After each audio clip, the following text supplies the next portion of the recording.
कैसे होगी बेटी की शादी।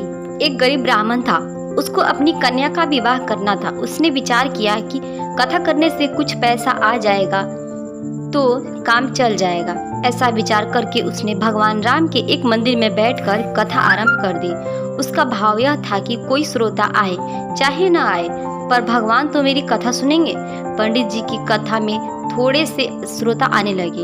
एक बहुत कंजूस सेठ था। एक दिन वह मंदिर में आया। जब वह मंदिर की परिक्रमा कर रहा था तब भीतर से कुछ आवाज आई।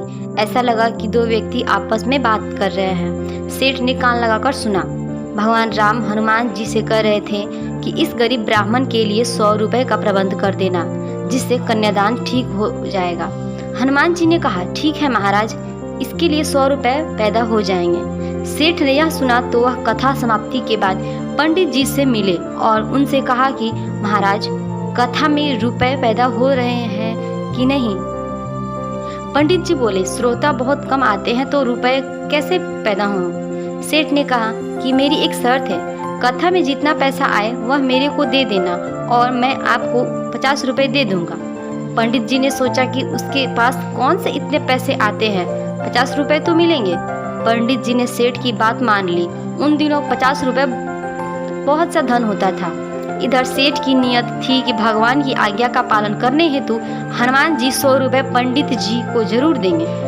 मुझे सीधे सीधे 50 रुपए का फायदा हो रहा है। जो लोभी आदमी होते हैं वे पैसे के बारे में ही सोचते हैं। सेठ ने भगवान जी की बातें सुनकर भी भक्ति की ओर ध्यान नहीं दिया, बल्कि पैसे की ओर आकर्षित हो गए।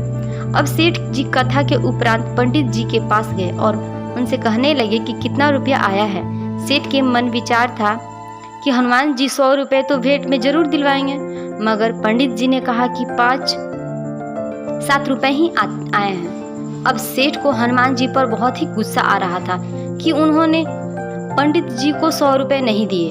वह मंदिर में गया और हनुमान जी की मूर्ति पर घूंसा मारा। घूंसा मारते ही सेठ का हाथ मूर्ति पर चिपक गया। अब सेठ जोर लगाया अपना हाथ छुड़ाने के लिए, पर नाकाम रहा। हाथ हनुमान जी की पकड़ में ही रहा। हनुमान जी किसी को पकड़ ले तो वह कैसे छूट सकता है। सेठ को फिर आवाज सुनाई दी। उसने ध्यान से सुना। भगवान राम हनुमान जी से पूछ रहे थे कि तुमने ब्राह्मण को 100 रुपए दिलाए कि नहीं। हनुमान जी ने कहा, महाराज 50 रुपए तो दिला दिए हैं, बाकी 50 रुपए के लिए सेठ को पकड़ रखा है। वह 50 रुपए दे देगा तो छोड़ देंगे। सेठ ने सुना तो विचार किया कि मंदिर के लोग आकर मेरे को देखेंगे तो बड़ी बेइज्जती होगी। वह चिल्लाकर बोला, हनुमान जी महाराज, मेरे को छोड़ दो, मैं 50 रुपए दे दूंगा। हनुमान जी ने सेठ को छोड़ दिया। सेठ ने जाकर पंडित जी को 50 रुपए दे दिए और सेठ ने अपनी बेटी की शादी की।